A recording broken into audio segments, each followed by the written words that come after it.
ഫൈസലാണ്. പീച്ചി ഡാമിൽ ബാക്കിവെച്ച കരകൗശല നിർമ്മാണങ്ങളെയാണ് ഇന്ന് പ്രേക്ഷകരിലേക്ക് എത്തിക്കുന്നത്.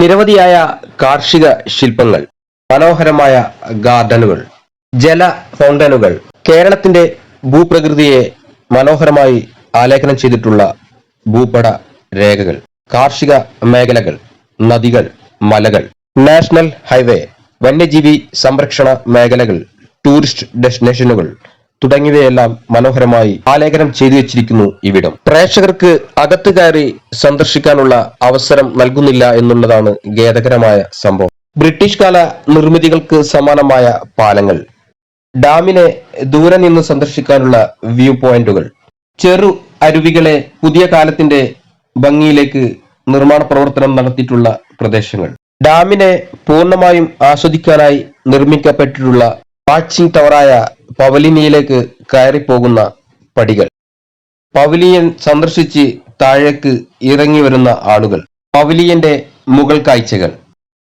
കുട്ടികൾക്കുള്ള എന്റർടൈൻമെന്റ് ഏരിയകൾ, ആകാശ കാഴ്ച എന്നോണം ഡാമിന്റെ ഗാർഡനുകളെ പൂർണ്ണമായി ആസ്വദിക്കാൻ കഴിയുന്ന വ്യൂ പോയിന്റുകൾ.